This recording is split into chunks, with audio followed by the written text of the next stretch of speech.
welcome to Current Affairs. My name is Nathan Robinson. I am the editor-in-chief of Current Affairs magazine, and I am joined today, returning to the program, is Dr. Ben Burgis, philosopher extraordinaire, author of Logic for the Left, Give Them an Argument, Hitchens' book title, can't remember, Christopher Hitchens, What He Got Wrong, What He Got Right. Yeah, these are all in the neighborhood of these titles. This is fun. Oh shit, I confused, what's the, it's Give Them an Argument, Logic for the Left. It's Cancel the Comedians While the World Burns.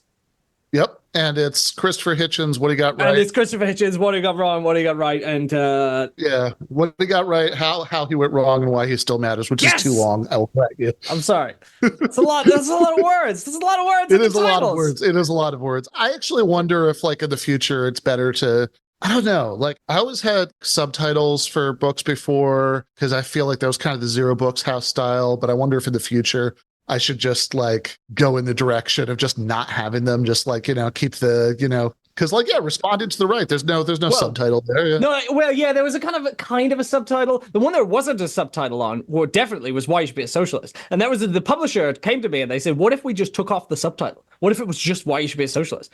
And I went, ooh, can you do it without a subtitle? And they said, you can. And I said, all right, let's just Why You Should Be a Socialist. Hell, that's all we need to say. Yeah, no, absolutely. Like for that one especially, right? Like I think less is more. All right. We are here today because you have at the time of recording, upcoming talk at Wayne State University, and it is on Debunking the Many Bad Arguments Made by Israel's Apologists in the West, presented by the Detroit DSA. It's going to be on Thursday, March 21st. And you're here today to preview some of the bad arguments made by Israel's apologists in the West. Or I'm going to give you some of them. As I was thinking about it, I actually basically, when they asked for a title for the talk, I think I actually basically got that from a title that you probably came up with because it was for my current affairs article like 4 years ago about Medicare for All was called Debunking the Many Bad Arguments Against Medicare for All. Many bad arguments. So I was like, shit, what would describe this talk? Debunking the many bad arguments. But yeah, this is an attempt to sort of, in a relatively systematic way, go through all of the sort of most important talking points that are presented by people who think that what's going on in Israel-Palestine is okay and that the United States should continue to support it. Well, I'm going to give you some of these arguments today. The way we're going to do this is I am going to play the part of the person who believes many bad pro-Israel talking points, and you're going to play the part of philosopher Ben Burgis, who deals with them. So I'll be method acting. Why don't we start? Yeah. Okay. Look, Dr. Burgess. Yes. October 7th was a hideous atrocity in which Hamas invaded Israel, slaughtered hundreds and hundreds of civilians, committed terrible crimes against humanity, unprovoked, violated an existing ceasefire that was in place. Clearly, if they would have gone further and wiped out everyone in Israel. This is an organization whose mission is to destroy the Jewish state and kill all of the Jews in it. Israel, a sovereign democratic country, has an obligation to protect its citizens from such attacks. And so Israel, in the wake of this attack, has to destroy, as difficult as it may be, and as unfortunate as the collateral damage may be, the organization that has itself sworn to destroy Israel. And before October 7th, Israel was not trying to destroy Hamas. Israel was following a live and let live policy. Hamas decided it was going to be a fight to the death. Israel has now, against its will, its hands are tied, but it must protect its citizens. And so the present invasion of Gaza is an attempt to destroy Hamas to prevent anything like October 7th from ever happening again. Yeah, so I think I heard about 9 or 10 of these talking points in there. But yeah, let's try to do them somewhat in order, right? Because I heard one of the things that I heard was about how bad October 7th is. And that is actually true, right? Like that this is that there were real serious crimes that were committed on October 7th, certainly the murder and kidnapping of civilians that I would not defend. But I would also argue that multiple things could be bad. That one thing being bad doesn't foreclose other things being bad. But another argument that I heard in there was essentially a Hamas started it argument, that Israel is sort of minding its own business. And That's then, right. and then Hamas attacked them, as you said, playing this character unprovoked, right? And that seems very obviously not true to me. If you look at what happened, or indeed if you look at Hamas's own explanation of October 7th, which was not notably, we did this because, anywhere we see Jewish people, we're just going to attack them. And this is a sufficient justification and no more need to be said, right? But in fact, Hamas's own explanation of it was as retaliation for various things that Israel had done, including earlier in that year in 2023, there had been unprecedentedly extensive settler pogroms against Palestinians in the West Bank that have driven out most Palestinian inhabitants of a really substantial portion of the West Bank, about 10% of the total area. And it's also not at all the case, I would say, that Israel has pursued a policy of live and let live. People who say this often make it sound as if Israel ceded its claim to Gaza in 2005, that they just let Gaza secede and form an independent state. And they usually don't put it that boldly. And when you do put it that baldly, people who say things like this start to get uncomfortable because they're not quite willing to assert that.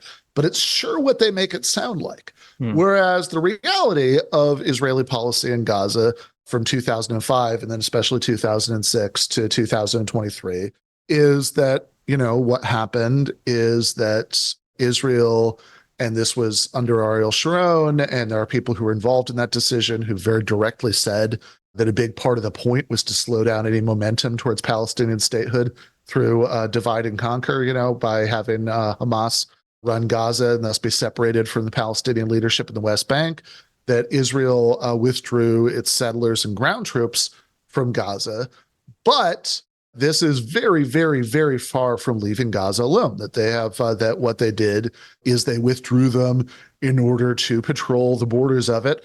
And Israel has maintained very, very tight control over all of Gaza's air, land, and sea borders since 2005, that they've decided everything that comes in and out, literally to the point that at one point they were doing a calorie count of food that was entering Gaza based on, what they thought were the minimum requirements for sustaining life for people who are living there, that they have that certainly Gaza's airspace has been completely dominated by the IDF. And so you have periodically, like once every few years, outbreaks of warfare where Israel will do what's charmingly referred to as mowing the lawn, where they will bomb Gaza. Certainly anything that, and in fact, you look at, not very many years ago, there was something called the Great March of Return, where Israel shot to death a number of unarmed people for marching to the border, to the Gaza border, which, tells me that we're not really talking about something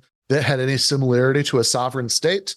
If you are a sovereign, state, foreign armies don't kill you for getting too close to your own border, which is exactly what happened in this instance. So, I think that this is October the 7th, is terrible. I have no moral brief for what happened there. But the 2 points I just want to make about this are, one, that anything we say about the 695 civilians, that's I believe the current Israeli estimate, who died on October 7th, we should be willing to say many, many times over about the literally tens of thousands of Palestinian civilians who've been killed since then, the hundreds of thousands who've been intentionally starved since then, the millions of Palestinians in Gaza who've been displaced from their homes by the Israeli military.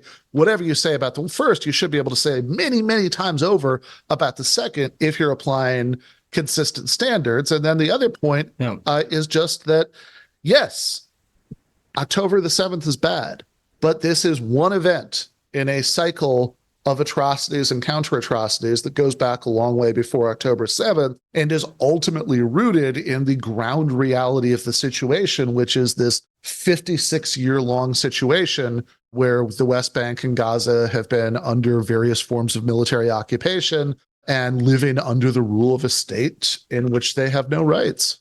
Well, you say, Dr. Burgis, that if we apply the same standard, we have to condemn Israel many times over. I would dispute that. I would say that what Hamas did on October 7th was an intentional massacre of civilians, whereas what Israel is doing is, unfortunately, in war, when the United States fought against the Nazis and bombed German cities, a lot of people died. A lot of them were civilians. But we weren't trying to massacre the entire civilian population of Germany. We were trying to defeat a power that was bent on our destruction. Israel is not trying to maximize the number of civilian casualties in Gaza. If it were, everyone in Gaza would be dead. However, as large a number as 30,000 deaths appears to be, these deaths occurred in the course of a very tragic war to take out a party that is bent on Israel's destruction. And so you can't compare what is the deaths caused by Israel to the deaths caused by Hamas on October 7th, because there is a very critical moral distinction between civilian casualties that occur as a result of a justified attempt to remove an aggressor and civilian casualties that are simply a terroristic massacre.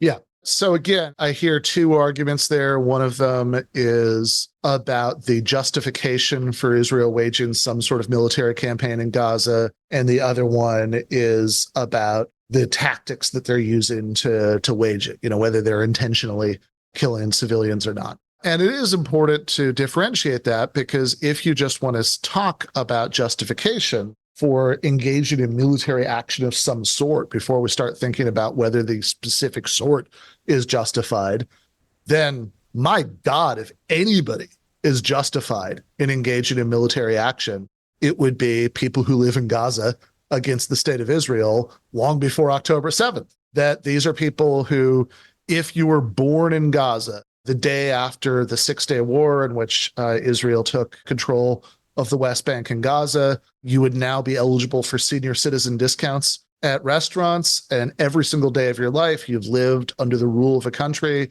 where you were not a citizen, where you didn't have the rights of citizenship, where even when you had a much nicer version of the occupation decades ago, it was still the case that if you were accused of a crime, you were tried in a military court instead of a real civilian court. It was still the case that you couldn't vote the people who were ruling you out of office. These alone would justify armed resistance by any standards.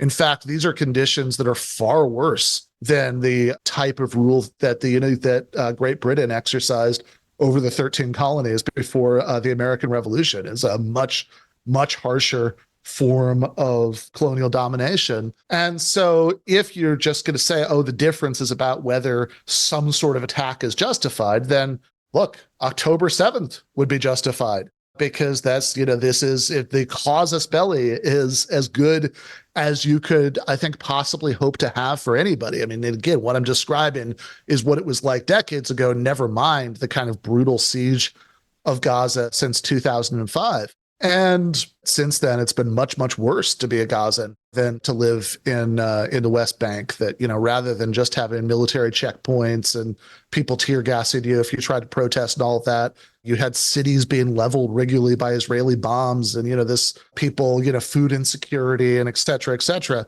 Okay, so that's one point. But then the other point is about intentionally killing civilians versus just accidentally killing civilians, collateral damage.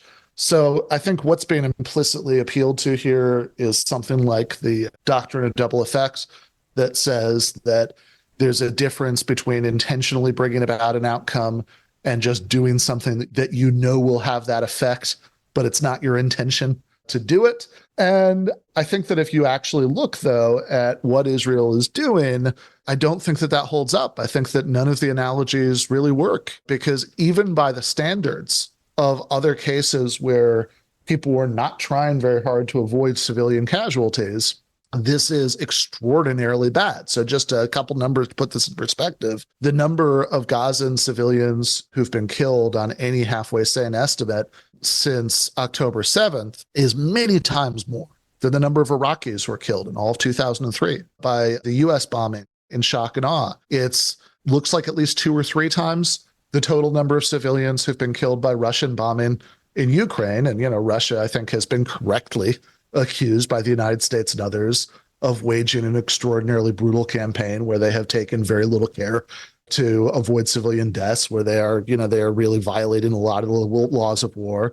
And to be really clear, when I say that the number in Gaza is more, I don't just mean that it's more in proportional terms. I mean, it's more in raw terms, even though many, many times more people live in Ukraine or Iraq than live in the Gaza Strip. And I think the World War II analogy is really tellingly absurd in a couple of ways.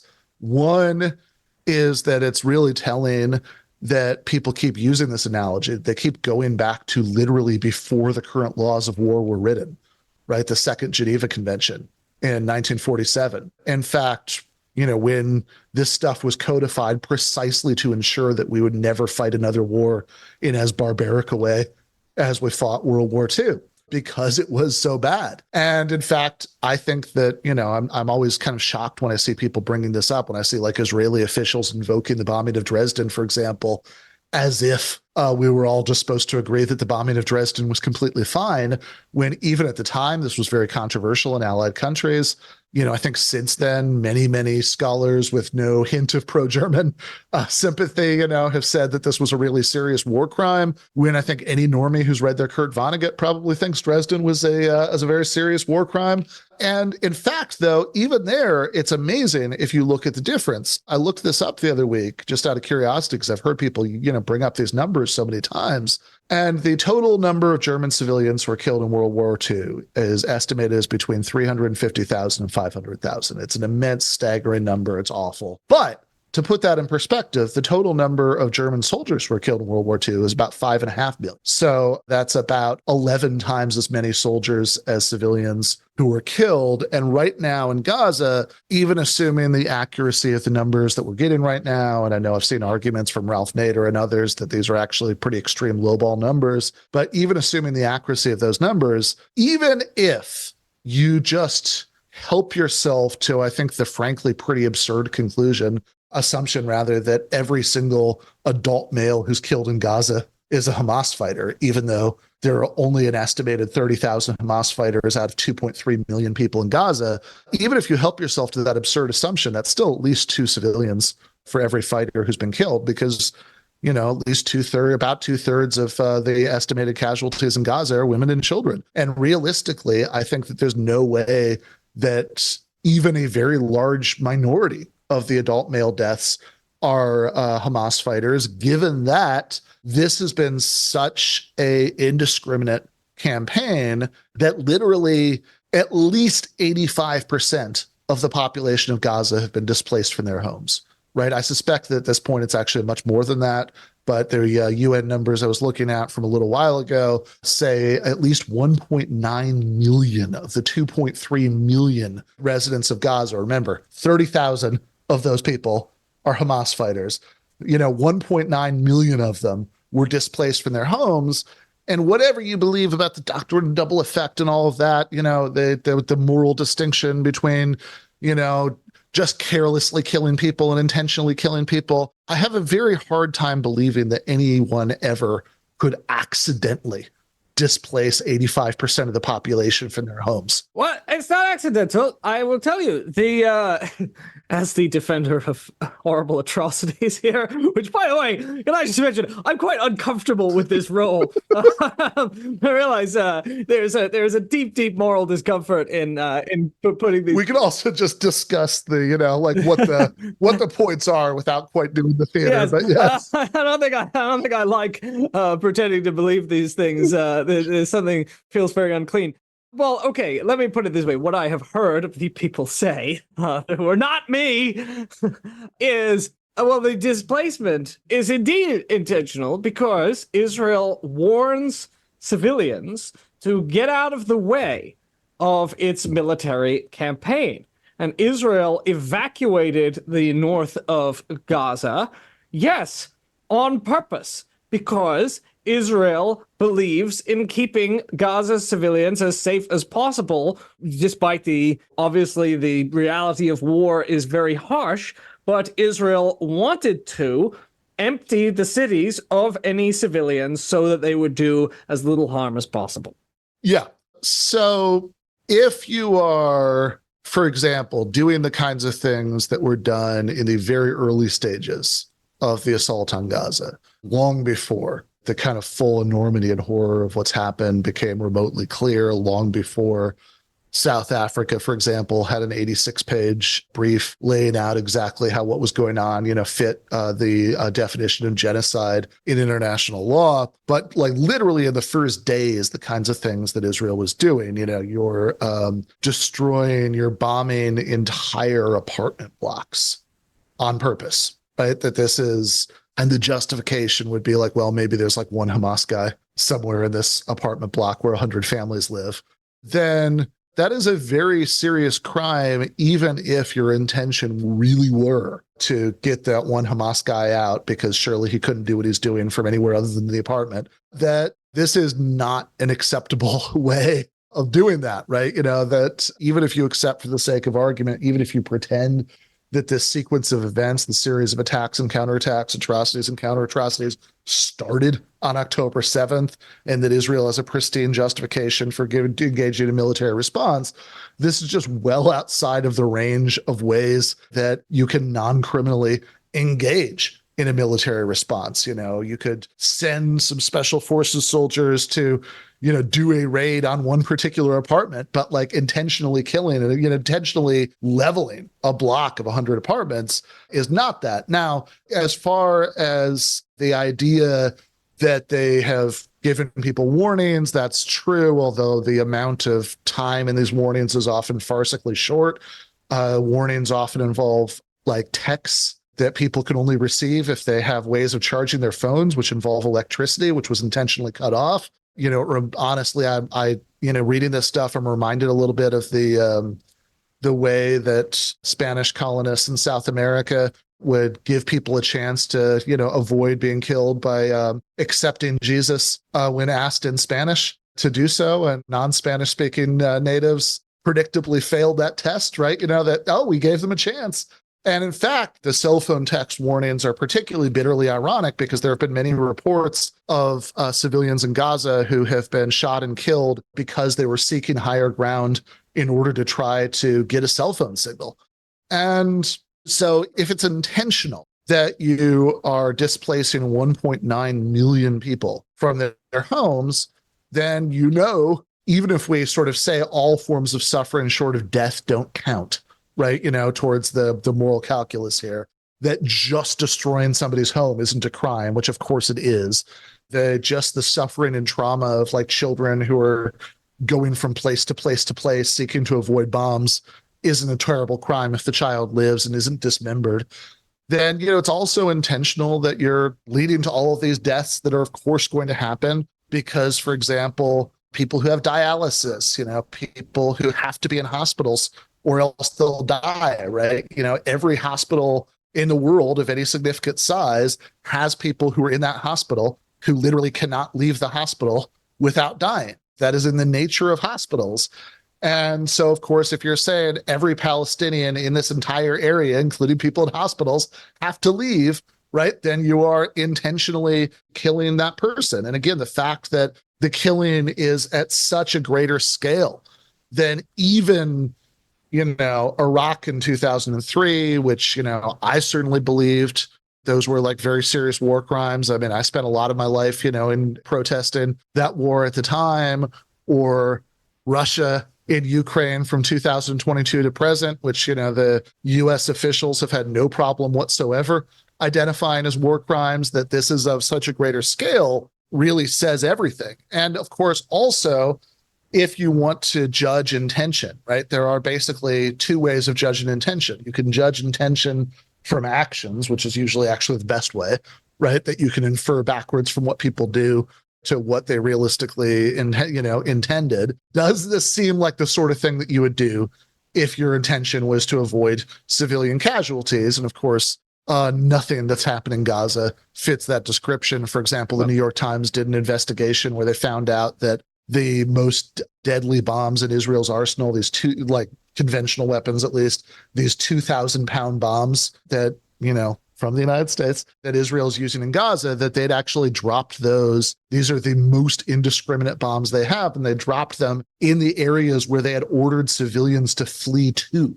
It's not that, they said, you got to leave this area because we might be dropping some very indiscriminate bombs here. No, they dropped them in areas where they'd told civilians to flee to. So if you're inferring intent from actions, it certainly seems like the intention is not to spare civilian lives. And if you're inferring intention from what people say, which is often unreliable because it's easy enough to lie about your intentions, nevertheless, here, that too is incredibly damning because I'm trying to remember, there's something like 10 or 12 pages in the South African case to the International Court of Justice that are just examples of statements of genocidal attempt from high-ranking Israeli officials, of which there are very many, right? That you have, for example, the mass starvation. You have lawmakers in the prime minister's party who will get up in the Knesset and say it's important that there's hunger in Gaza, otherwise people won't be desperate enough to inform on Hamas and, we won't find the hostages. You have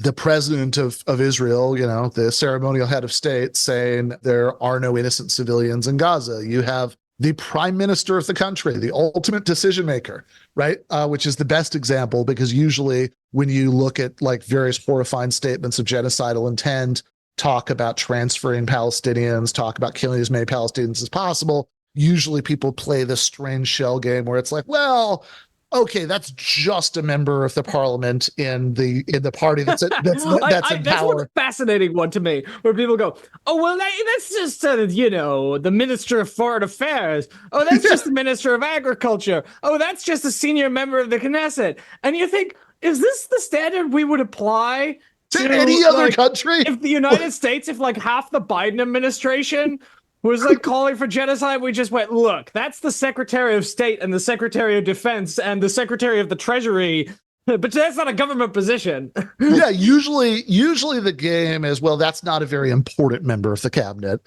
And then when you say, well, hold on, what about the Minister of Defense, the Minister of National Security? These actually seem like extremely important members of the cabinet. So, well, okay, but they're not the ultimate decision maker. But okay, how about Benjamin Netanyahu, the prime minister, who very early in the war compared Hamas to Amalek, which is the biblical enemy of the Israelites, who God commands the ancient Israelites to, when they smite Amalek, to kill not only the soldiers, but the women, children, and suckling babes, which is pretty clearly what he means to invoke. When he mentions Amalek, I'm certain that if one of the top leaders of Hamas in Qatar had an Amalek analogy for Israel, nobody would be confused about how to interpret that, right? That this is, so you have 1,000 statements from extremely high-ranking people in the Israeli state expressing genocidal intention, and all of their actions make sense in light of that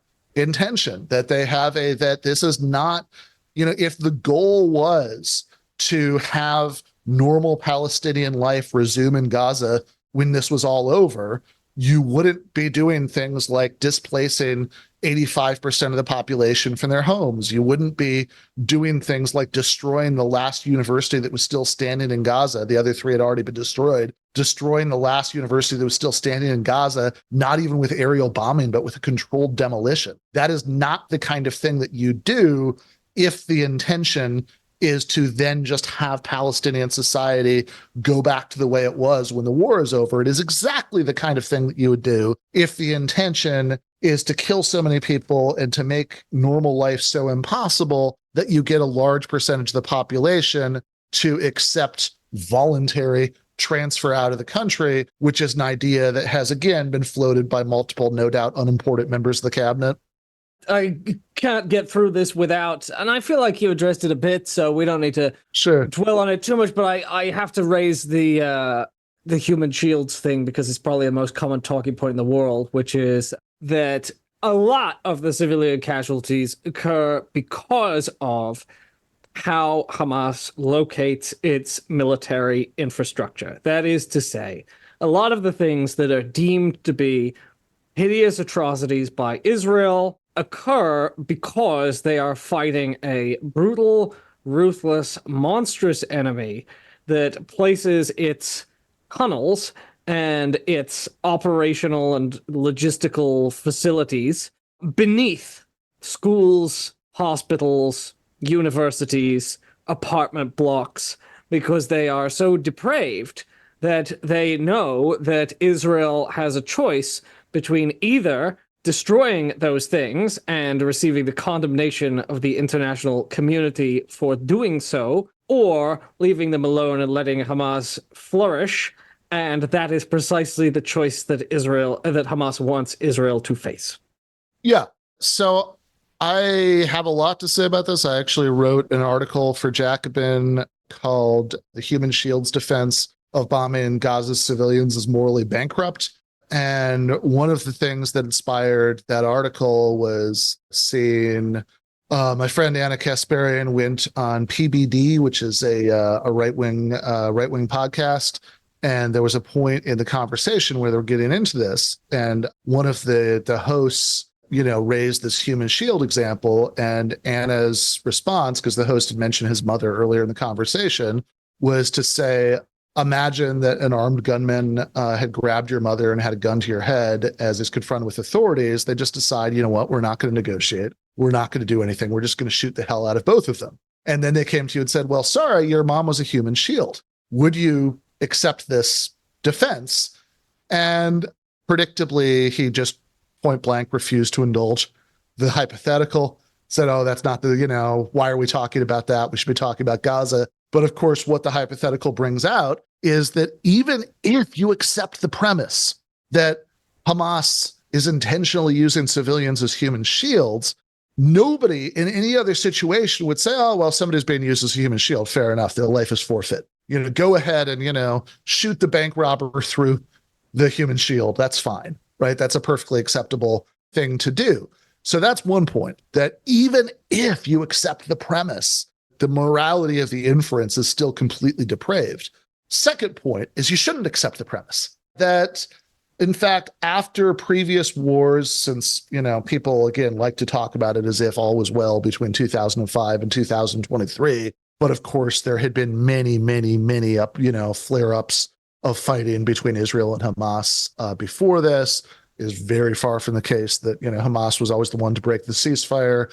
And after the last two previous major wars that Israel fought in Gaza, in both cases, Amnesty International issued reports on war crimes that had happened there, and they investigated the human shielding claims. And, Amnesty International doesn't like Hamas.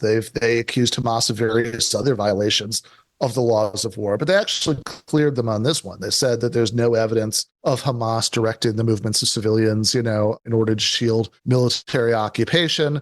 By contrast, there is actually evidence of the IDF doing exactly that. That, in fact, at one time, it was openly IDF policy to do that, to do things like to force Palestinian civilians at gunpoint to approach homes where they thought that there were terrorists, and because they would be less likely to shoot the Palestinian civilian than to shoot an Israeli soldier. The Israeli High Court ruled that they couldn't do that anymore.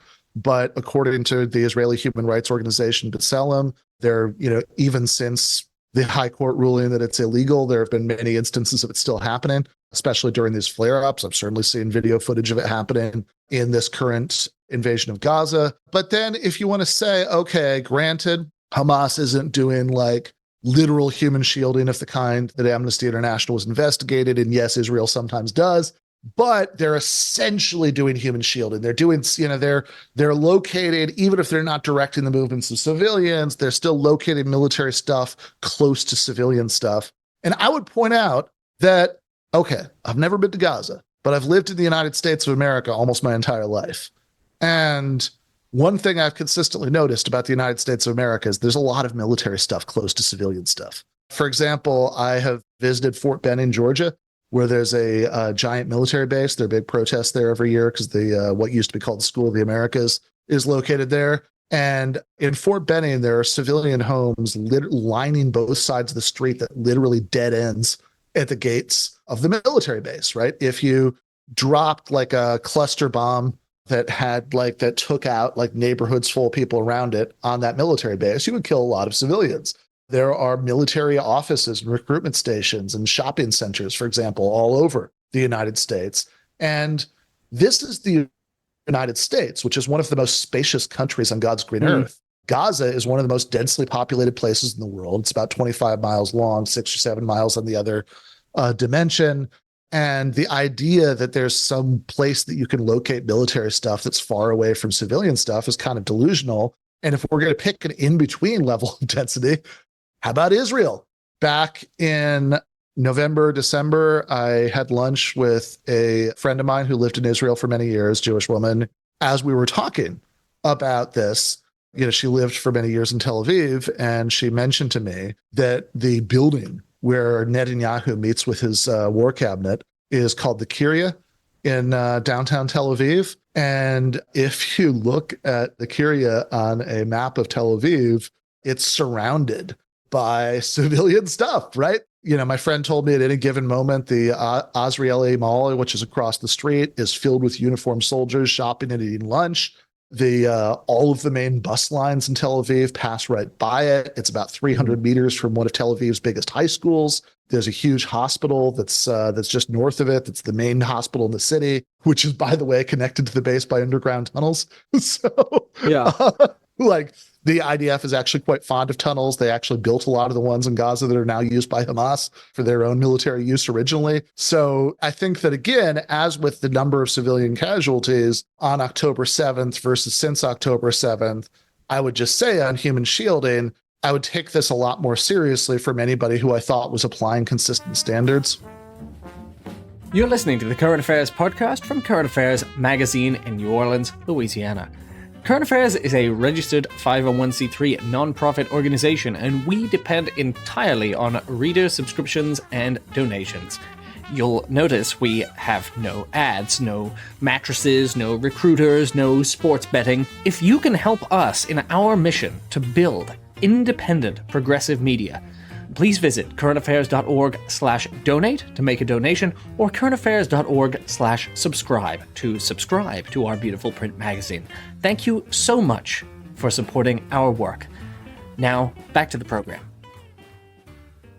Let's step back a little bit, because you mentioned a cycle of atrocities and counter-atrocities earlier. And I want to talk about why this conflict has persisted, and what I would argue, if I were in my rabid pro-Zionist persona, would be is, look, the reason there is a conflict today is that the Palestinians have never missed an opportunity Yes, for peace. Classic, yes. Right? They have resorted to violence consistently since the founding of the State of Israel. When Israel was founded, they went to war against it. They went to war against it in 1967. They carried out terror through the 70s. The two intifadas, terror attacks. Palestinians always use violent methods. Israel has been willing to make peace, willing to offer the Palestinians their own state, but the Palestinians reject it because they are committed to wiping Israel off the map. And Hamas has decided that instead of enter into negotiations for peace. It's just going to fire rockets continuously into Israel. We know that when the Palestinians were directly offered a state of their own by Clinton and Barack, Yasser Arafat walked away without offering any kind of proposal of his own because the Palestinians prefer to engage in a never-ending cycle of violence against Israel, which they consistently come out worse off in, but that is not the fault of Israel, which has tried to extend an olive branch. Yeah.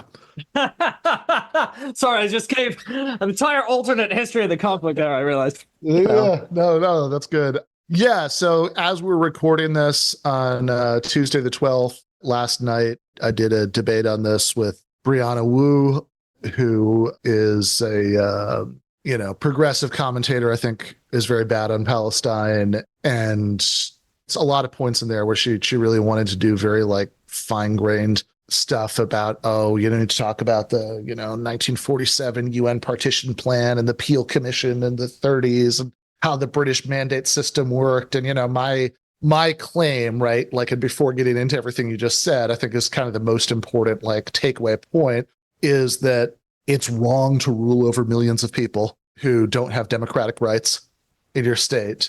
And it's really wrong to kill tens of thousands of them. And these are judgments I'm pretty comfortable making at a sort of height of 10,000 feet, because I will argue there's absolutely nothing that could be true about the granular details that would justify any of that, right? Even if you accepted the entire alternate history you just gave, you just in toto, you accepted the whole thing, I think the inference would still fail. And I want to talk about why I think it would still fail.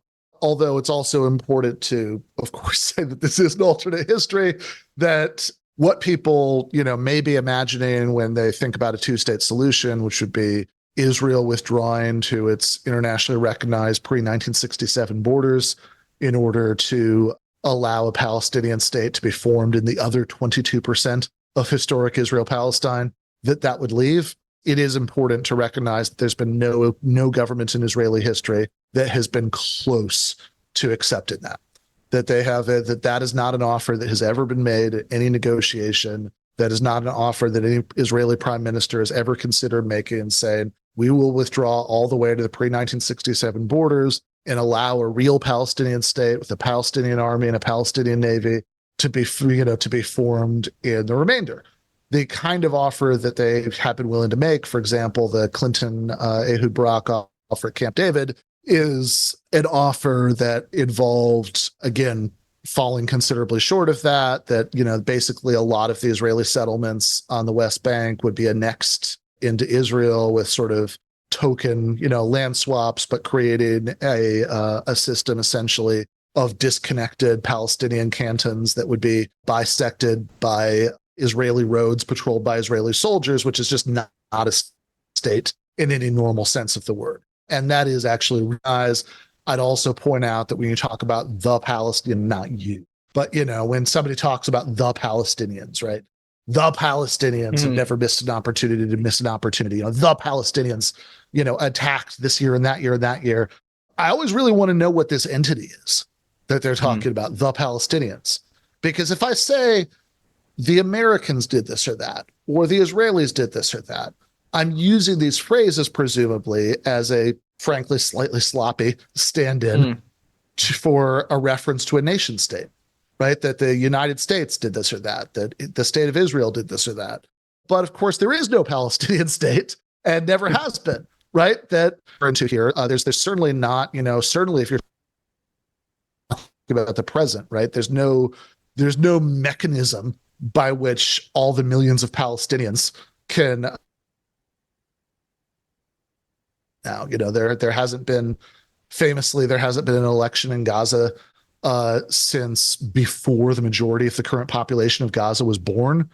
Similarly, there hasn't been one, in the West Bank in that time.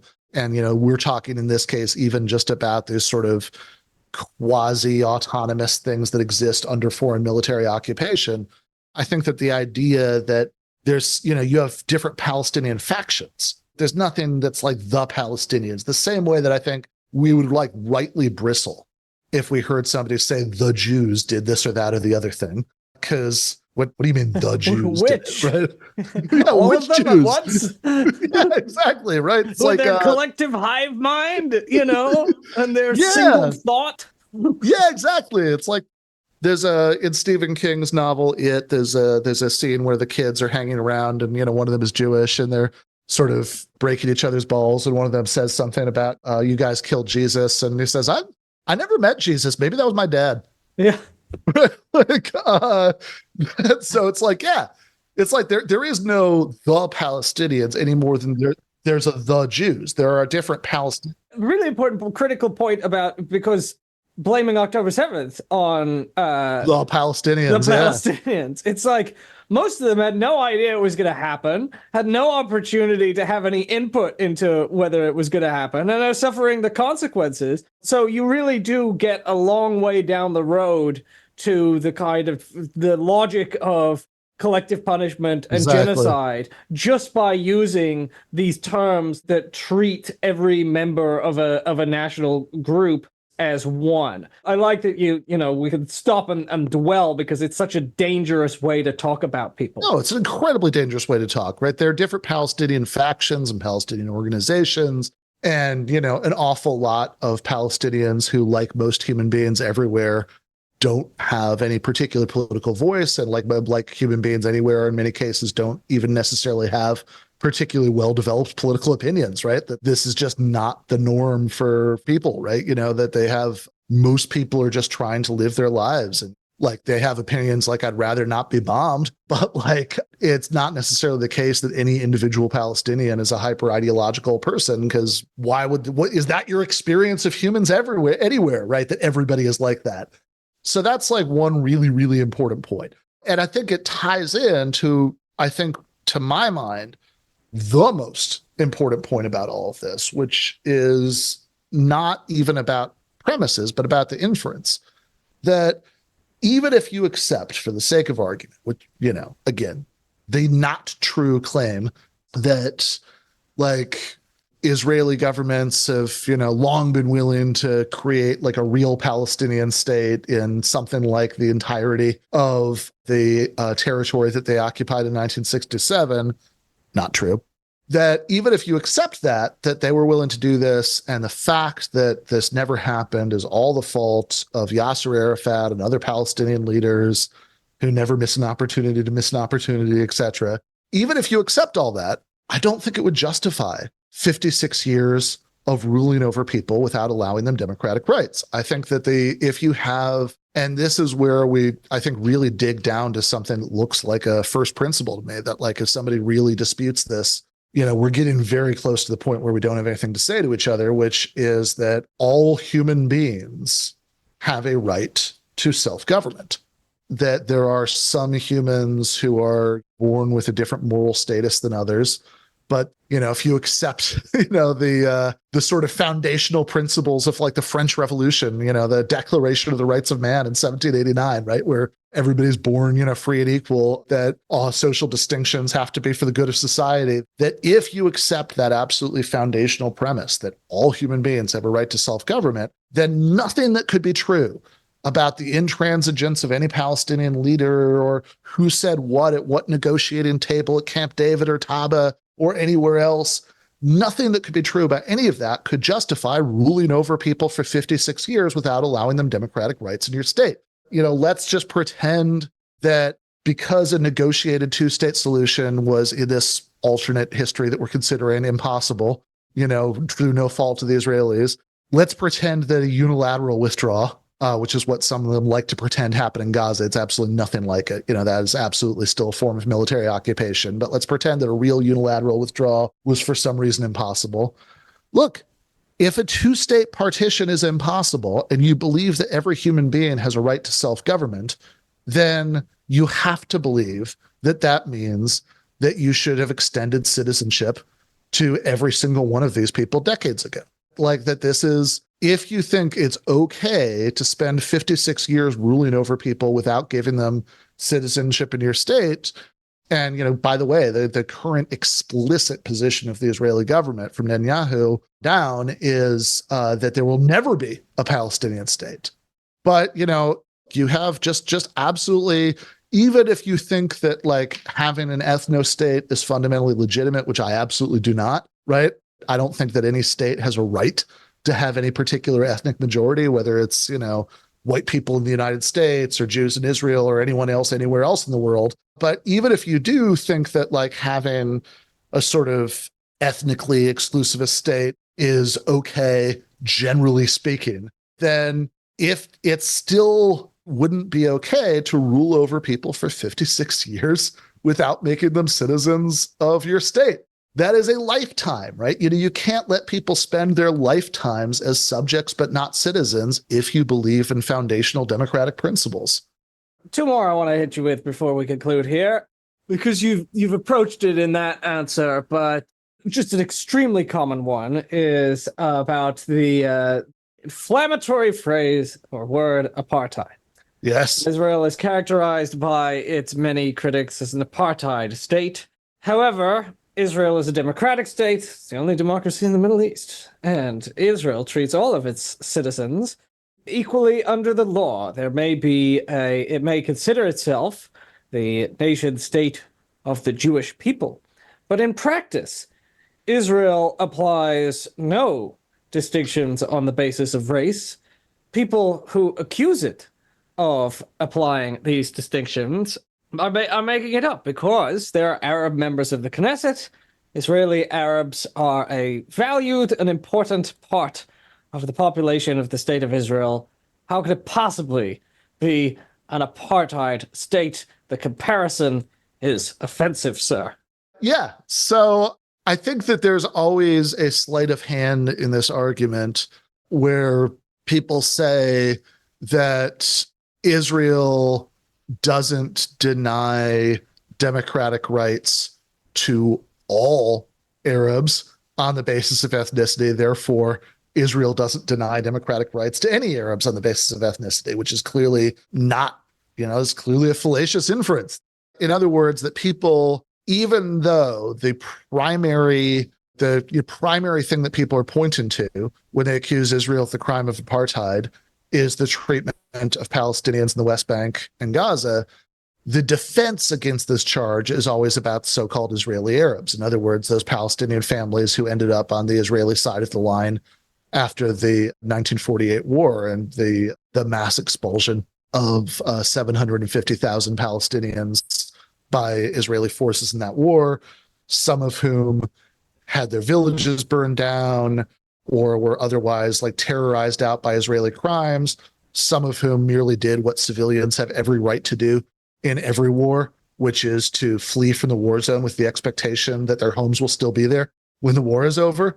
This is, like if you've ever read, one of those British children's fantasy novels where, they like The Lion, the Witch, and the Wardrobe, where children go off to the countryside because London is being blitzed. They're allowed to come back to London after that, right? That's they didn't forfeit their rights to London residence forever by doing so. But when those people were driven out, Israeli Arabs, the Palestinian families who hadn't been driven out during that war and ended up on the Israeli side of the line after the war. And it's true, while that population was kept in martial law for many years after the foundation of the state, those people were eventually granted equal legal rights in most ways. There is definitely discrimination in land, some, with the Jewish National Fund, how land usage works. There's definitely discrimination in the sense that Israeli Arabs who marry West Bank Palestinians aren't legally allowed to live together as a married couple in Israel, allegedly for security reasons, but pretty blatantly for demographic ones. But certainly there's a kind of pretty clear second-class status, when the government officially declares that this is the nation state of the Jewish people. That if the United States passed a law that officially declared that the United States was the nation state of white Anglo-Saxons, I think that everybody who wasn't that would feel like their status within the United States had been pretty dramatically degraded by saying that, even if they were still allowed to be doctors and still allowed to serve in Congress if they were elected. So I think that there's a lot you can say about discrimination against Israeli Arabs. It's true. I think, for example, that's like a much worse status in many ways than like non-white minorities in the United States. But also the diagnosis of apartheid isn't really about the status of Israeli Arabs. It's really about the status of Palestinians in the West Bank and Gaza. So even putting aside Gaza, which is actually like the much more horrific part of the Israeli occupation, even before the mass displacement since October 7th, just because of this absolutely like brutal and inhuman blockade.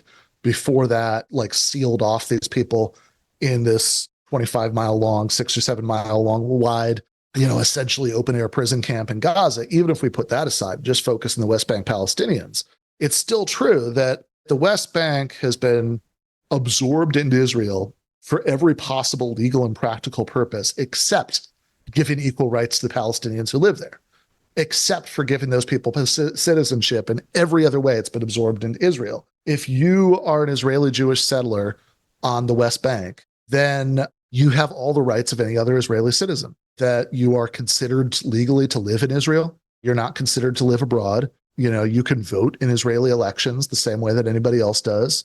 You have your areas, represented in the Knesset and all of that. If you're accused of a crime, you're tried in a real civilian court, et cetera, et cetera, et cetera. If you're a Palestinian who lives in the West Bank in the exact same area, you have none of these rights.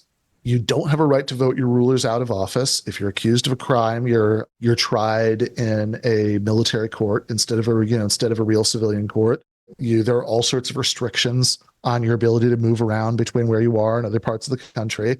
And so you have people who, based on their ethnicity, have wildly different legal rights, even though they live in the same area. And anybody who wants to balk at based on their ethnicity, I would say, well, okay, but why didn't, like in the decades and decades, say before Madrid and Oslo, right, when there was no Israeli prime minister was willing to even contemplate there ever being anything that they would even call a Palestinian state, why did these people never get Israeli citizenship? Well, it's because if they got Israeli citizenship, that would destroy Israel's character as a Jewish state, right? Because if all the Palestinians... Yeah. The demographic problem. Yeah, the demographic problem. So if they were Jewish, they could move to cities anywhere they wanted. Totally, yeah. If you're Jewish, you could come from anywhere in the world to live in Israel. Yes, exactly. Like, it's weird to say there's no ethnic distinctions where, given those exact same people, if they had a different ethnicity, they would have totally all rights and freedom. Totally different rights. I mean, no question. Like, this is, yes, my dad, if he wanted to, he's never visited the Middle East, but if he wanted to, he could become an Israeli citizen, like, immediately. Do you not qualify, Ben? Do you not, under the standards? I'm not sure if I would qualify. He for sure would qualify. I've never looked into it. I've never been particularly tempted. But if he did it, he could probably get you in. Yeah, he could certainly get me in if he did. Yes, he could get you into Israel. It's like yeah, I could be like an anchor baby. Chain migration. Chain migration, which is actually the way a lot of Russians who've moved to Israel have done it. That you have people who have the sort of are most clearly Jewish or half Jewish or whatever, and they get in a lot of relatives who have much more tenuous connections to Jewishness. So, which is why there are like a lot of Russians who are really... You have a higher chance of getting into Israel than someone whose family has lived in the West Bank for generations and generations. Yes, You're correct. from Michigan. You don't even consider yourself particularly Jewish, and yet you have a higher chance of having full civil legal rights in the state of Israel. It would be easier for that process to occur than it would be for someone whose family has been for 10, 20 generations in Bethlehem or wherever. Totally, right? And look, I don't really care, where anybody's family was a few generations ago. I mean, I think that, like, for example, somebody I've written about recently, Claudia Tenney, do you know who she is? Mm-mm. Claudia Tenney is an insane Republican congresswoman from upstate New York. She represents New York's 14th district, and she just introduced a bill that would require U.S. government documents to refer to the West Bank as Judea and Samaria. When I was writing about her, I looked up the New York 14th district, and one thing that immediately occurred to me is that, forget 2,000 years ago, a few hundred years ago, most of her congressional district, certainly quite a bit of it, was the Iroquois Confederacy. And so, I really want to know what the consistent principle is here right? About who gets to live where, right? I mean, what would the Iroquois be doing or be justified in doing according to Claudia Tenney to the non-Iroquois descendants of her district, if it's like perfectly okay if Israel has like a right to the West Bank based on Judea and Samaria being there, thousands of years ago. Crazy what I hear is when people say, well, the Palestinian refugees, why can't they just like get over it the way other refugees move on and assimilated to new countries, and yeah, you were expelled, it was sad, but now we're on the third generation. And it's like, why can't you give up this grievance? Why do you nurture this grievance? And it's like, y'all, what, 2,000 years of wanting to go back? You expect them to surrender the right of return when they've still got the house key?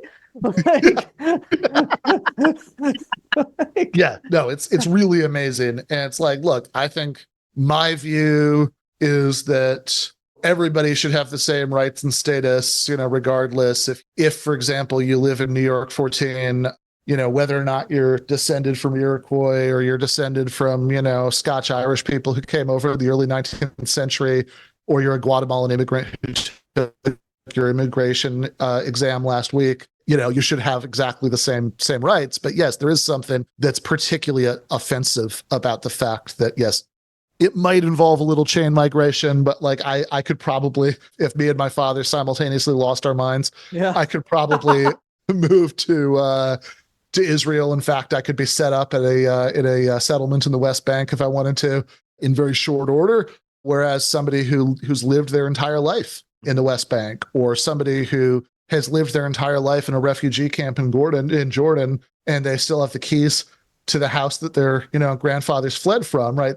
That person can't get anywhere near there. Rashida Tlaib literally isn't allowed into the country as a tourist. So yeah, this is some pretty extreme ethnic discrimination. Last point I would make about the accusation of apartheid is, just in the interest of consistent standards, I would be really curious, like, okay, I don't know, maybe I'm out on a limb on this one, and this is not how most people feel, but I would have zero hesitation about referring to the United States and say the year 1930 as an apartheid state. That seems obviously correct to me. But notice, even in 1930, there were parts of the United States where Black people were allowed to vote. There were just big parts where they were not allowed to vote, right? So do you say that's not apartheid because Black people who lived in Michigan and New York were allowed to vote? Or would you say, yes, that's clearly an apartheid country? This is a country where in large swaths of the country, Black people are not allowed to vote because of their race. And, to my mind, that second one is sufficient to make the word fit. Yeah. Let's stay on the United States, because the last thing that I wanted to ask you about here is the U.S. role. Because if you believe the rhetoric coming out of the Biden administration, U.S. government views what's happening in Gaza as a deep tragedy. We value all civilian lives, but we support Israel's right to defend itself. We're doing everything possible to alleviate the humanitarian crisis without compromising Israel's right to defend itself. And the Biden administration has been working feverishly around the clock to try and achieve a negotiated ceasefire that will result in the release of the hostages being held by Hamas, that will allow for the bringing in of more humanitarian aid, and that will ultimately lead to a resolution of the conflict. And the United States, of course, affirms the position that ultimately there need to be two states in Israel-Palestine. So the Biden administration constantly says, we want an end to this. We're doing everything we can. What would you say to that? Sure doesn't seem like it. If the United States wanted an end to it, then I would think the absolute beginning of what they could do, if we're evaluating whether they're doing everything that they can do, it seems like one very obvious thing to do would be to not supply the weapons that are used to prosecute the assault. That, in fact, and especially not to unconditionally supply these weapons. That, one thing that Bernie Sanders has tried to do, which, as he's pointed out, the law is on his side here, right? Is that since there are actually laws on the books prohibiting the use of U.S. weapons in, by countries that are, committing atrocities, right? That you were not allowed to continue to transfer them weapons. And, Bernie has tried to invoke this and to, pass something to require there to be at least a process to verify that Israel's, hasn't used U.S. weapons to commit atrocities. Of course, that's gone nowhere because vast majority of his colleagues don't want that to happen for obvious reasons. That they don't want, they don't think it would pass that test, and they want the weapons to continue to flow. You certainly wouldn't do emergency weapons transfers above and beyond the hundreds of billions in military aid that happen year in and year out, above and beyond the Iron Dome transfer, et cetera, et cetera. And you certainly wouldn't veto ceasefire resolutions at the UN Security Council if you were working tirelessly to get a ceasefire and you wanted to do everything that you possibly could to secure a ceasefire, because clearly the set of things that you could possibly do includes not vetoing those resolutions. And that's a thing that they haven't done. That the U.S. stance on this has been far friendlier to Israel and what it's doing than many other Western nations, like, Brazil, for example. And, even the EU, which has been bad in itself, right? But, even they have been better than this. And in fact, within the last few days, it was definitely after the State of the Union, President Biden gave an interview to MSNBC. Of course, he doesn't give interviews to anybody he thinks is going to ask him a tough question. But he gave an interview to MSNBC where the interviewer asked him about red lines, right? So a red line would presumably be a case where it's like, oh, you can't cross this line or else we're going to stop helping you. And said, okay, so for example, you've discouraged Israel from engaging in an assault on Rafah, which is the last refuge of Gazans who've already been repeatedly kicked out. I might use the phrase ethnically cleansed from different parts of the tiny Gaza Strip. This is the last place they're allowed to be. 1.4 million people are starving, and you're planning this military assault on that. You, sir, have said that you really discourage Israel from doing that. So is that a red line? And Biden said, I don't want to be ageist about this, but I think demand doesn't seem to be quite all there in some of these interviews the way that he once was. But, because at one point he said, oh yeah, no, that's a red line. And then like literally before he'd even done like an end of the sentence pause, he said, but of course there are no circumstances under which we would stop helping Israel defend itself. So it's like, well, in that case, it's not a red line. That's not what a red line means, right? If you say we're going to keep giving you weapons regardless, then it's not a red line. That's just a suggestion. If you want it to be more than a suggestion, you have to apply some of your considerable leverage over Israel, which they have been conspicuously unwilling to do. And the last point about this, they've been doing this weird rhetorical move, I think, especially since the uncommitted votes in Michigan and Minnesota and Hawaii, that they have been feeling the heat on this. And they have been trying in some strange way to do a rhetorical course correction. But it's kind of been self-parody that, Kamala Harris gets up in front of a crowd and says, there must be a ceasefire. Everybody goes nuts clapping. And then like a horrible dark comedy bit, she says, for 6 weeks. Yeah. Like, well, that's clearly not what people are talking about, right? Like this. Right. I mean, Israel has said, I don't think it's age. I think this kind of schizophrenia, just this is what happens if you try to explain U.S. policy. You end up with word salad. And it's a particularly Biden-esque word salad, but it's like you can't reconcile the contradiction at the heart of U.S. policy right now, which is we want, we understand that the whole world wants a ceasefire. We're not willing to condition weapons transfer. There are some absolutes. The red lines for the Biden administration are we're not going to condition weapons transfers under any circumstances. And we are not going to stop Israel from its stated goal of continuing the war until Hamas is completely destroyed. Right. And these are kind of non-negotiables for U.S. policy, as I understand it. So if those are non-negotiables, then you can only support temporary ceasefire because a longer-term ceasefire would not allow Israel to destroy Hamas, which is its stated goal. And so what could you do? All you can give us is word salad, because if those two really are non-negotiables, we're going to keep transferring weapons to Israel, and we're not going to stop Israel from its stated goal of destroying Hamas. I don't know what you could give us other than rhetoric. No, totally. You can't. And, it's really important to recognize that when you talk about the stated goal of destroying Hamas, I mean, that this is just really detached from reality in ways that should be obvious, in fact, in light of considerations that Biden himself has brought up, right? Like this is like maybe the particularly schizophrenic part of Biden's approach to this, that he's shown so many flashes of understanding some of these realities, that in the speech that he gave at Israel shortly after October 7th, he explicitly brought up the mistakes that the United States, he said, made after 9/11. And, certainly if you explore that analogy just the tiniest little bit, right? It's like, okay, well, we were told that we had to stay in Afghanistan until the Taliban were destroyed. How did that go?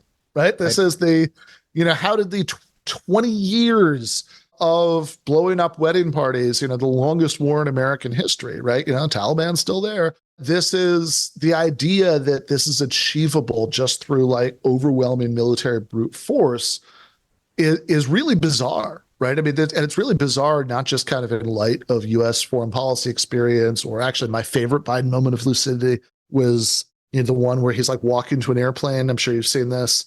And reporters are like shouting questions behind him. And one of them says, "Are the airstrikes in Yemen working?" He turns around and says, "What do you mean are they working? Are they stopping the Houthis? No. Are we going to continue doing them? Yes." Okay. So I guess you get some kind of points for honesty there, but like it should be obvious just from basic knowledge of human nature. I mean, this is why do people join Hamas? Like, is it just the sort of spontaneous outpouring of evil in the Palestinian soul? That this is people join Hamas because they are full of fury about what Israel has done to them, and they want to strike back. Right. I mean, this is the same way that, if you lost loved ones on October 7th, that, you'd rush out to join the IDF. Nobody has any trouble understanding that. Right. The same principle applies in the other direction. And if you're going to continue like what's gone on in the last few months, or the worst atrocities that Israel's committed against the Palestinians since 1948, what do you think people are going to do in response to it? Do you think the people who saw every single person they know and love killed in the last 5 months, that, you don't think that any of them are going to seek revenge? I would think that this would be the greatest recruiting bonanza in the history of Hamas. Well, I tell you, CNN had a very striking segment recently where they, laid out the number of children along their screens, and they had one little figure for every child killed, and it was just like all of the screens in their studio filled. And you think, well, many of those children have surviving siblings, surviving parents, surviving uncles, and I've seen just horrible pictures from the Gaza, massacres. You see pictures of like a parent holding up like a plastic bag with all that's left of their child in it. And it's this like just pieces of flesh. I mean, it's just horrific. And when, the moment you start to exercise a little bit of empathy, you think, if I were that father, I would be so full of rage at the people who had done this. It would totally and completely consume me.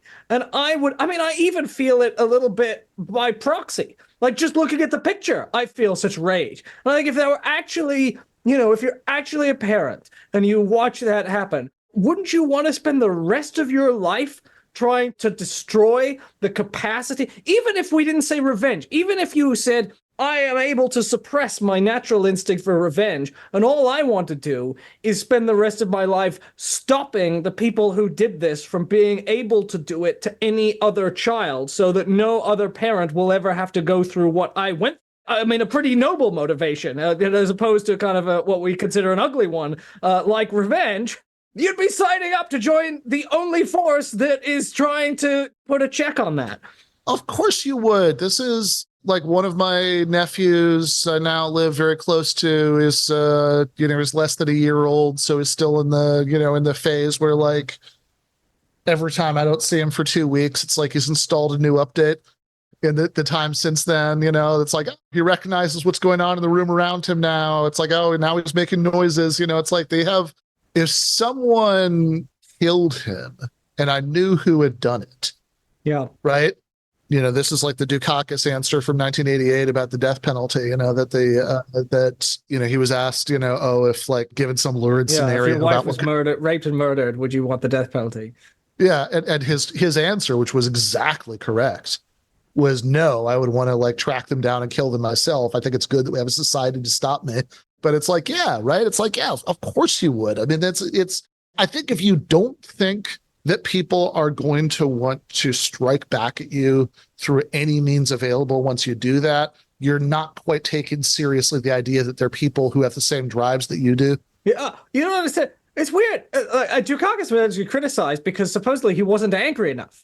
They thought it came across that he didn't love his wife. They're like, you must not love your wife because you didn't react with rage. The moment the idea came into your head, he was able to give a pretty like reasonable response. And the idea was, what a monster because he's not. What a weird liberal because your love is not. It's just like, okay, well, we understand. Like, you gotta understand love. You gotta understand when we're looking at death statistics in Palestine, like, try and understand what it means to love someone and what happens after a horrible, gruesome, preventable, violent death. It's so traumatizing. You watch it happen in front of you. Sometimes, the guilt of feeling like if you had gotten there a minute before, maybe you could have saved them. Maybe you tried to save them and you didn't succeed. And then what happens in the years afterwards? What do you want to do to try and make up for that? Yeah, of course. Right. So, yeah, you're not going to destroy Hamas. I mean, if you like different organizations rise and fall over time, I suppose it's possible that, wouldn't take the same form, but like, trust me, the successor organization wouldn't be any better, even if that did happen.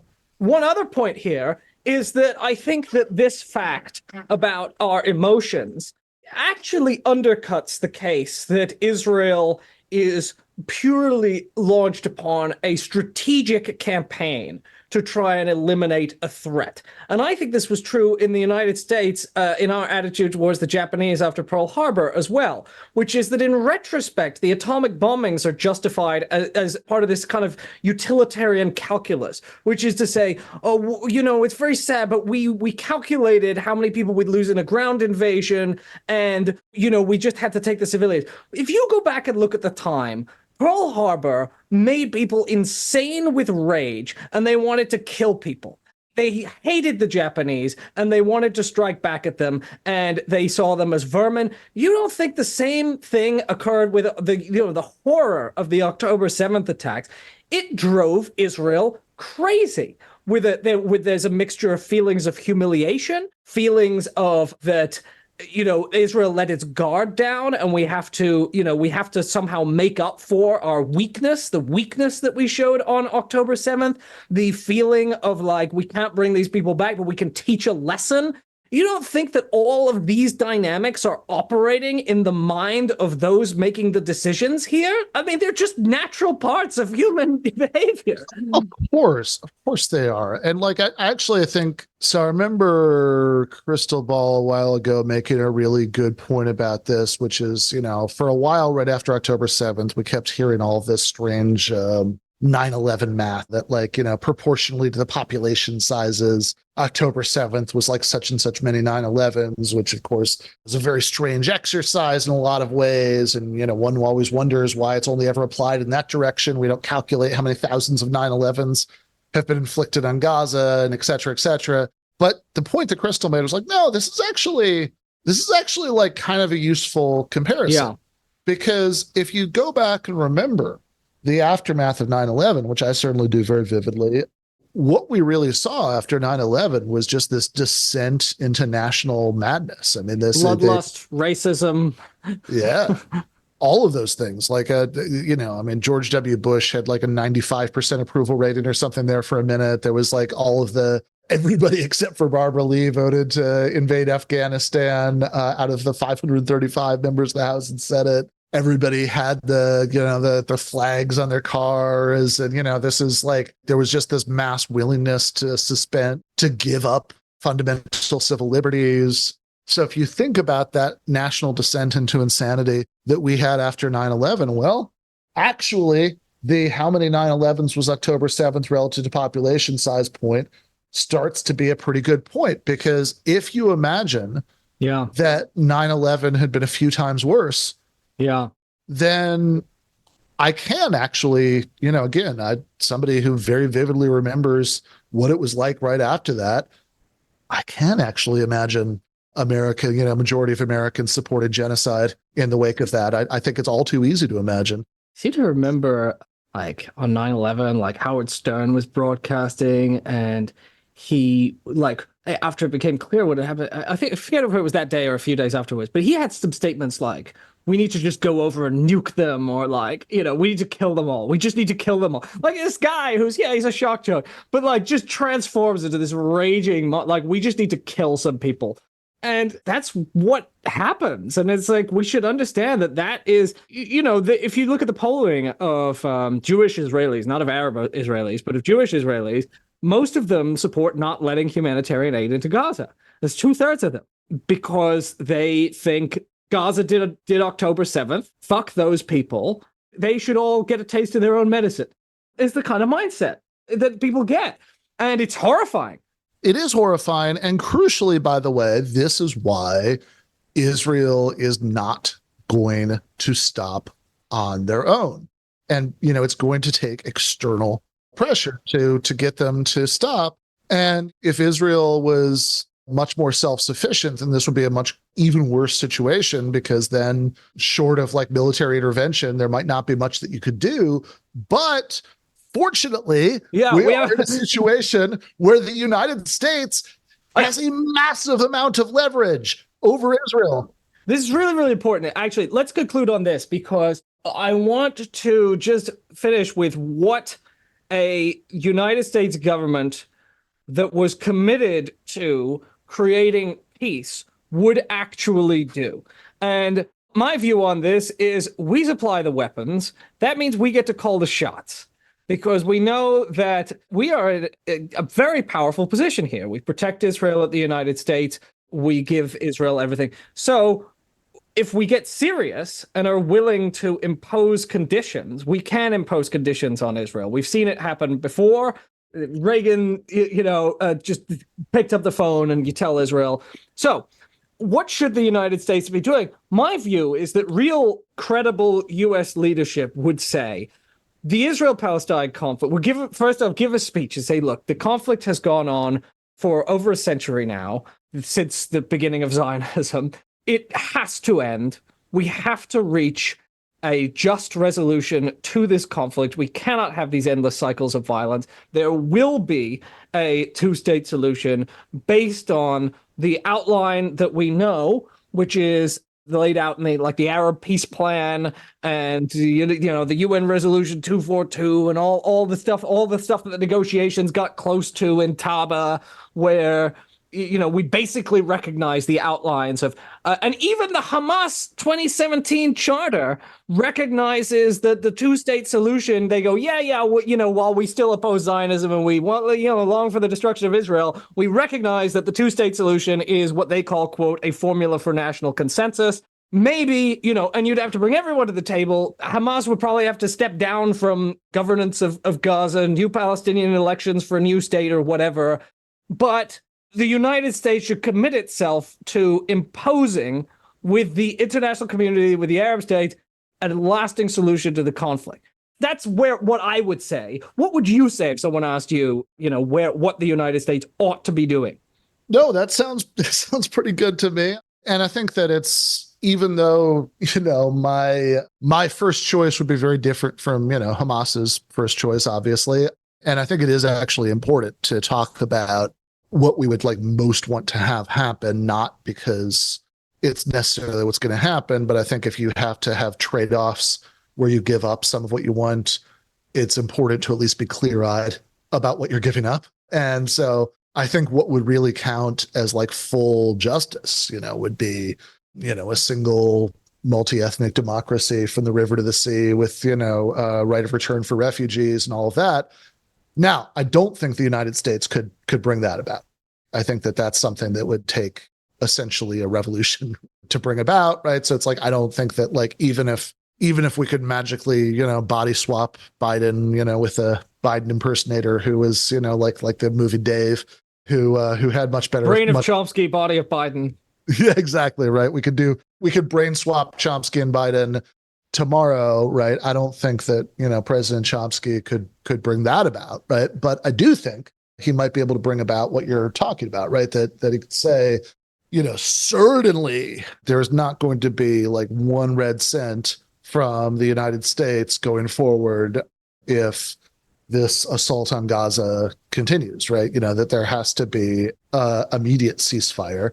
And generally speaking, I think that you actually could probably have a two-state solution from sufficient external pressure that's like, look, we're not going to provide you with cover. We're not going to provide you with the weapons. You're going to have to pay for all of those yourself now.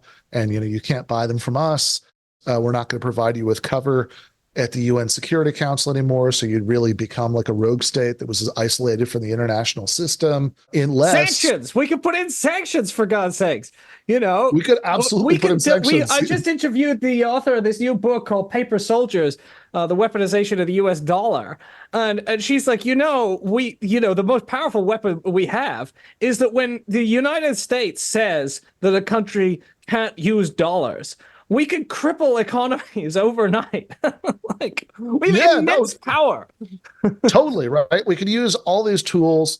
And I think that it is entirely possible, right, that under those circumstances that you could actually get what right now seems totally impossible to emerge from the Israeli political system, but which is a Israeli government that was willing to agree to a real two-state solution, not some sort of strange demilitarized semi-state that was surrounded by annexed settlement blocks and Israeli roads and Israeli soldiers, but an actual Palestinian state in the entirety of the territories that were taken in 1967. I think it is possible that you could get it through that kind of external pressure. Certainly, I think we have a very good shot at getting that in that scenario. And here's the thing.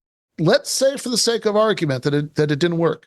Instead of doing what we're doing now, right, which is like, there's a episode of The Simpsons where they do a flashback to Ned Flanders' parents, who are these, sort of worthless beatniks who don't understand, why their child at this point is acting out so much. And one of them says, I don't know, man, we tried nothing and it's not working. Right now we're trying nothing and that's not working. If we went from using none of the levers available to us to achieve stated U.S. policy, which is a two-state solution, to using all of them, I think there's a very good chance it would work. But if it didn't work, okay, right? With every country in the neighborhood, just by the way, because the Arab peace plan is supported by every Arab government. So you have carrots and sticks from every government, from the entire world, essentially. Yes, it's not just us, it's the entire world will join us on this. Yes, exactly, right? So if the United States stopped being the massive global roadblock and in fact switched to leading the charge, I think it would probably happen. But if it didn't happen, you know what? I would rather there be like, if we can't stop the brutalization of the Palestinians, it's a very distant second choice, but I would rather us at least not actively participate in the brutalization of the Palestinians. If there's like a gangster who's like extorting everybody in the neighborhood and, regularly having, people who cross him whacked and all of this. And like the ideal thing would be for that guy to be arrested. But if that can't happen, at least if, let's say we were having this discussion as owners of a neighborhood gun shop, at least if we decided Tony is no longer welcome as a patron here, right? Like that's better than nothing. And I would still want to do that. I'm sorry. Israel has a population, half the size of Florida. Okay. I do not believe that the United States, combined with the rest of the world, using every both incentive and threat that we can all collectively muster, since again the entire rest of the world wants a two-state solution in place, cannot impose it on this tiny little speck of a country. Yes, as Joe Biden is so fond of saying, we're the United States of America, for God's sake.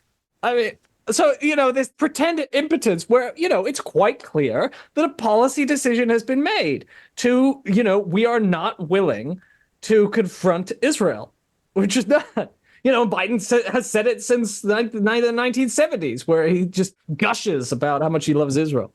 No, exactly, right? Like there's nothing, I mean, I actually, out of, the hundreds of articles that I've written for Jacobin, one of the two that I most wish had gotten a bit more attention than it did, one that was from a few months ago about something that Senator Joe Biden's reaction to the Israeli war in Lebanon in the 80s, where this was a Israeli informant sent me the Hebrew newspaper pages, and we got several people to check on a translation to English. And to the best of my knowledge, this is the first time this was ever reported in the English-speaking press, was in Jacobin, that according to a mainstream Israeli newspaper at the time, when Menachem Begin was in Washington, D.C., right, when Begin was the prime minister of Israel, he was in Washington, D.C. at the start of the war, and while he was there, he met with many politicians, including Joe Biden. And he and Biden did argue about some things, it's true. But also, Biden thought they should back off on the settlements. And apparently they got pretty heated on that. But Biden expressed, according to Begin, extremely enthusiastic approval for what Israel was doing in Lebanon in a way that I actually find really chilling, although I guess it could also kind of play as a joke. It's he said that if there were terrorist attacks launched from Canada on the United States, then of course we would do anything that was necessary, even if we had to blow up all the cities in Canada and all the civilians died. And I've always thought it's kind of amazing that this flew under the radar, because I would sort of naively think that the president of the United States being willing to endorse genocide against Canada in that hypothetical is pretty bad. That would horrify most people. But yeah, I suppose, yeah. Yeah, just as one last note here.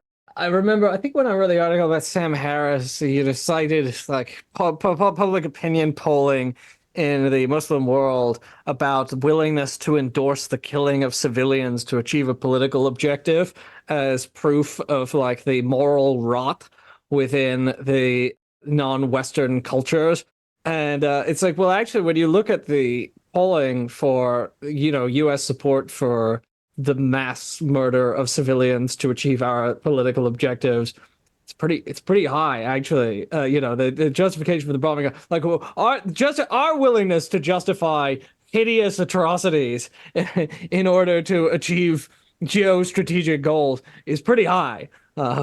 Yeah, I mean, if anything, it's actually been really encouraging to me how much that hasn't been true about Gaza. I mean, granted, that's not the United States directly dropping the bombs, so that might make a difference. But because, yeah, usually, I mean, look, I remember I can remember 2014, the bombing of, that was another major bombing of Gaza was going on then. I can actually remember talking my younger brother out of going on a Birthright Israel trip while it was going on, because that seems like, he's a good enough person with good enough views that would have been a very unpleasant experience. But this is, but nobody, there wasn't really a peep of dissent in the United States when that happened. Not really. I mean, obviously, Amy Goodman would talk about a Democracy Now! And all of that, right? But outside of the usual suspects, right? Nobody was getting mad about that in the United States, really, right? Certainly no politicians were getting mad about that. I mean, you couldn't.